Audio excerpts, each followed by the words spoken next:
Hi friends, new and regular listener. My name is Henrik and you are listening to Red Ice Radio. We're coming to you from Sweden, but you can hear us around the globe at our website redicecreations.com. Thank you for tuning in. Today we have Lynn Marzulli with us, and he's got a new book out called The Alien Interviews.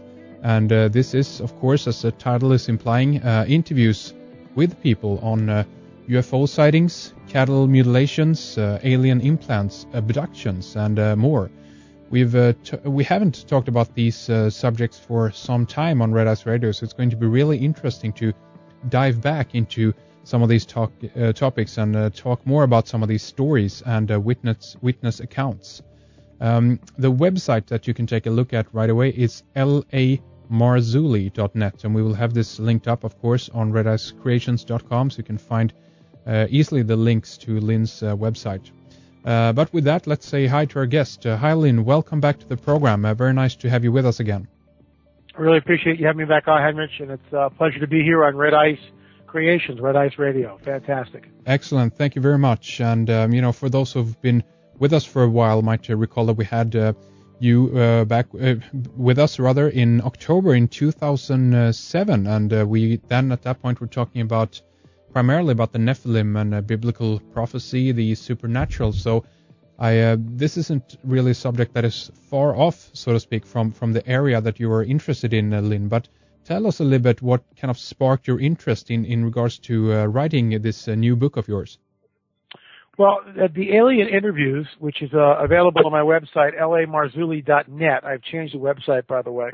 So It's lamarzulli.net, is really the offspring of Politics, Prophecy, and the Supernatural, which is the book that preceded this particular book. And the reason why I wrote the Alien Interviews, I realized that I do like a monthly news magazine, and some of these people had come on in an interview for that news magazine, and that news magazine is in a written format. So, in other words, I'll ask people questions, but it's not like we're doing now, where it's, lots of talk and lots of audio. It's all written format. So people that I'm interviewing really can stop and think what they want to say and, put it down in written format. So I realized I had quite a few of these interviews in the last year that I had done.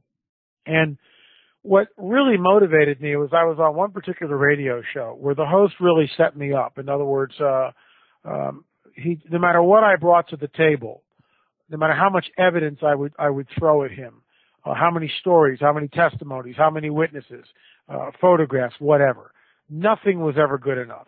And he went on basically a 20-minute, 25-minute tirade, and I was on hold.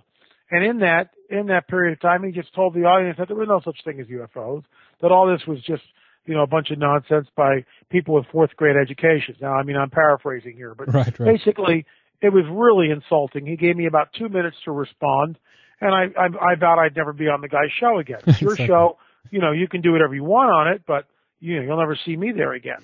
And I think other people that are into this research have also stayed clear of this guy.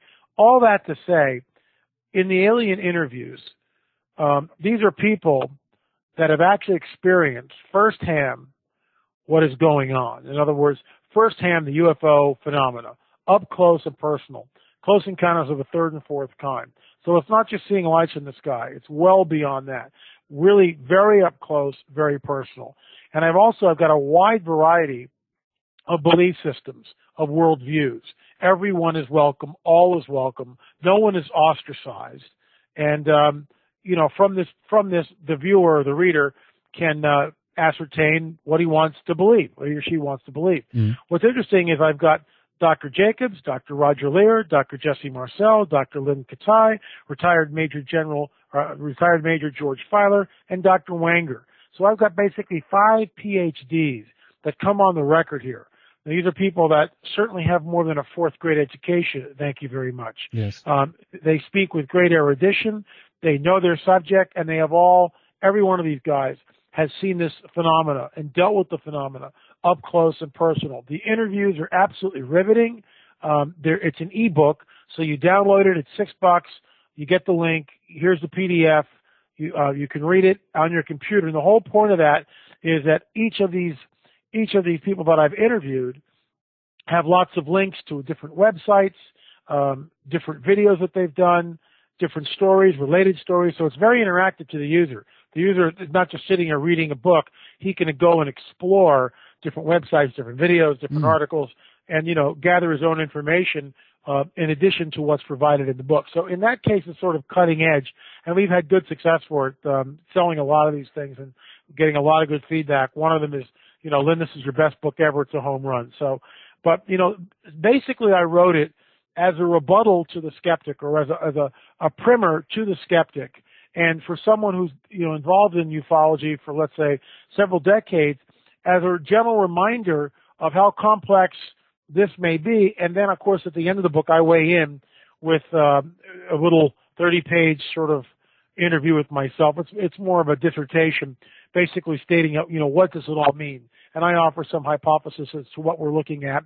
And, it's my book, so I kind of get the last word, and I'm certainly taking that. But that's what motivated me to write the book.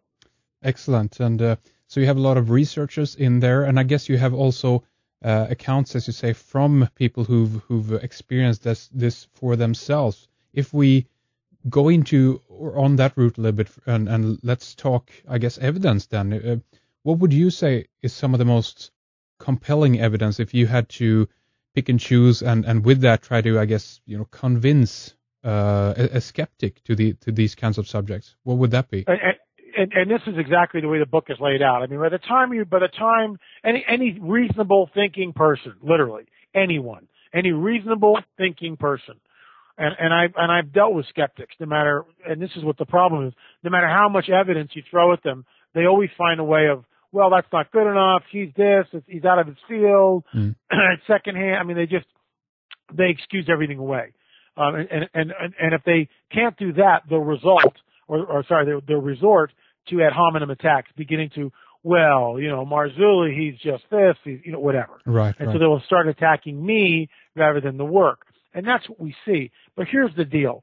When we begin to go through this and examine some of these people, and by the time we get to the 17th witness, and I keep bringing the reader back to this idea that we may disagree as to what the cause is of the phenomena, but we certainly can agree that the phenomena is real, it's burgeoning, and it's not going away. For instance, I cite that, in the 50s, single digits per year sightings of UFOs, sometimes double digits, but no more. Very, very sparse. And then we see this kind of increase in sightings to the point where today, 2009, we're seeing between 300 and 600 sightings per month. So the phenomena is burgeoning. It's not going away. And if this was something that happened, let's say, several decades ago, and, there's been no other sightings, no other dramatic sightings, and all these other aspects of the phenomena, cattle mutilations, crop circles, alien abductions, implants, if those things weren't also being reported in growing numbers, I wouldn't be writing about this stuff. Yeah. But here's the deal. It is happening. The phenomena is real. It's burgeoning. It's not going away. And so as we go through the list of people that come on the records, for instance, Dr. Jacobs, who's been involved in the abduction phenomena for well over 3 decades, and, he comes on with great erudition. He knows his subject. This is not some guy with a 4th grade education. He's a tenured history professor at Temple University, very prestigious university in the United States of America. He knows of what he speaks. And we disagree perhaps as to what the cause of this, but we both agree that we believe that the breeding program that these so-called extraterrestrials are engaged in is very malevolent, very nefarious, evil. It doesn't have the best intentions for humankind at their end game. It's Dr. Jacobs and I both agree on this that the phenomena is a malevolent one, a nefarious one. And so, when I interviewed Dr. Jacobs, it's just fascinating because one of the questions was, I said, what it was like when you finally got to the point when you realized that this was real, that this wasn't people just making this thing up. A little backstory, thumbnail sketch for your listeners, that the abduction phenomena, the whole idea of that is someone is taken against their will. This can happen in the daytime, it can happen at night. Most often it is done during when a person is asleep, he finds himself awakened in the bed. There's 4 to 6 little gray guys with the big slanted eyes. He or she is terrified. They're floated through walls and windows, which speaks of a physics that we know nothing about. They find themselves on a ship. They don't have any clothes on all of a sudden. They're stripped down. Gynecological examinations are performed if it's a male, if it's a female. If it's a male, other sometimes rectal examinations, sperm is taken, all sorts of just bizarre things are going on. Implants are given, needles through the nose, through the eyes. It's just absolutely horrific. And the people that this is done to, of course, are absolutely terrified, literally terrified. Yeah. It's and this is why it's evil. You know, people come on and they go, well, you know, the aliens are here to help. And I'm going, excuse me, kidnapping is a crime in every country on this planet. Okay. Sexual, basically rape, which is what it is, whether it's male or female, it doesn't matter. Sure. People are being, you know, manipulated in a sexual way. I mean, these things are just, are really crimes which are punishable in every country on the planet. And this is what's going on. And so when Jacobs gets into this and he answers the question, which once again, I'll bring the listener back to here. Mm-hmm. What was it like, Dr. Jacobs, when you realized that the phenomenon was real? And Jacobs replies, I quote, I went into a sort of shock tailspin. I said to myself, oh my God, oh my God, oh my God, oh my God, repeatedly for about 6 months. Then I began to get over the shock, and eventually it became routine for me, if that's imaginable. In other words, when he finally realized that these weren't just people that were maybe mentally imbalanced or schizophrenic or having breaks with reality or having recurring nightmares or sleep paralysis, he realized that there's no way there could be collusion between all these different people. And yet, what he was seeing was the same story told over and over and over again. Now, see, if you're a skeptic, you look at that and you go, well, and you immediately, you know, go, well, the sleep. You find the one person that you can throw up that will call it sleep paralysis. And I actually asked Jacobs about that, and Jacobs basically says, here's the problem with the skeptics: they refuse to look at the data.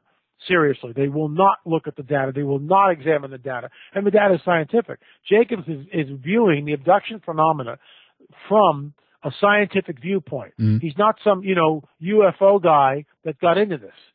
It's not the paradigm and the worldview he embraces. He's a scientist, and he looks at this thing in a very scientific way. What am I looking at? You know, why is this happening? And if it's happening, what's the causation behind it?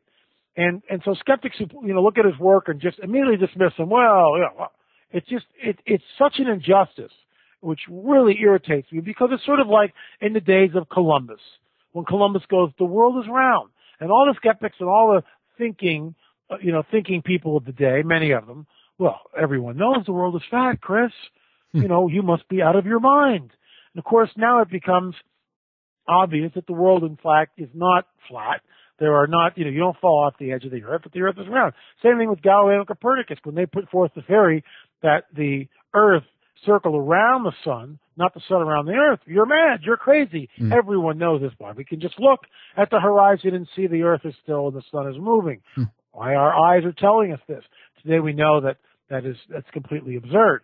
But you see, this is the problem, that most of the phenomena have been so obfuscated by the media and covered up, and anyone who comes forward is immediately ridiculed, ostracized from their group. People have lost their jobs. Pilots know that and I'm kind of skipping around a little bit, but sure, airplane pilots know that if they talk about UFOs, they can lose their job instantly. So it's kind of an unwritten rule, and the pilots that I've talked to, you just don't talk about this stuff. You just let it go. Don't say doodly squat about it, because you could lose your tenure, you could lose your job.